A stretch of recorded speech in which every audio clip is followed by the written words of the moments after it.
لا إله إلا الله لا إله إلا الله لا إله إلا الله محمد رسول الله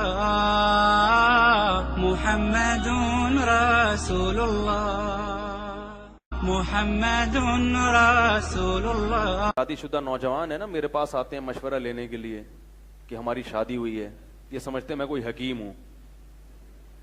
جیسے ہی کوئی کہتا ہے میری شادی, مجھے پتہ چل جاتا ہے اب یہ کوئی نسخہ مانگ رہا ہے. میں کہتا ہوں بھائی اللہ کا واسطہ میں کوئی حکیم نہیں ہوں, نہ میں ڈاکٹر ہوں, دفع ہو یہاں سے. کرنی حضرت کچھ تو بتائیں. پھر میں بھگاتا ہوں, میرے پاس کوئی نسخے نہیں ہیں, سمجھ رہے ہو. ایک دفعہ ایک صاحب آئے دوسری شادی کا مشورہ لینے کے لیے, آدھا گھنٹہ بیٹھے. اب تو میں مشورہ یعنی جان چھڑاتا ہوں, لوگوں سے دور بھاگتا ہوں. تو کافی دیر مشورہ لیا. اصل مشورہ جو ہے نا وہ شرما رہے تھے, اصل بات کرتے ہوئے کافی مشورے لینے کے بعد جاتے جاتے ان کا خیال ہے پوچھ ہی لو, اب کیا شرمانا.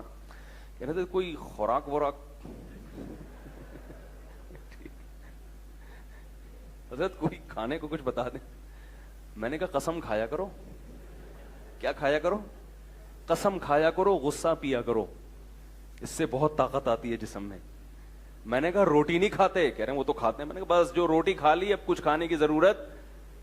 اللہ کے بندو تم روٹی کھا رہے ہو گندم کی, گائے کے بکرے کے گوشت کھا رہے ہو, اور کیا چاہیے؟ اب جائیدادیں کھانی ہے کیا؟ جس آدمی کو روٹی کھا کے طاقت نہیں آتی وہ بہنوں کی جائیدادیں بھی کھا لے گا تو جسم میں طاقت نہیں ہوگی. یہ خوب یاد رکھو. روٹی کھاؤ اور گائے کا گوشت, اتنا اللہ نے اس میں پاور. وہ بیماریاں بھی ہیں, وہ اس لیے بیماریاں ہیں کہ وہ انرجی یوٹیلائز نہیں ہوتی, ایکسرسائز نہیں کرتے. جو آدمی گائے کا گوشت کھائے, دمبے کھائے اور روٹی کھائے, اس میں اگر طاقت پیدا نہیں ہو رہی پھر وہ جائیدادیں بھی کھا لے گا تو طاقت پیدا نہیں ہوگی. یاد رکھو, وراثت بھی کھائے گا نہیں ہوگی. تو کہاں سے کہاں بات جا رہی ہے یار, گچی پکڑ کے رکھو. لا إله إلا الله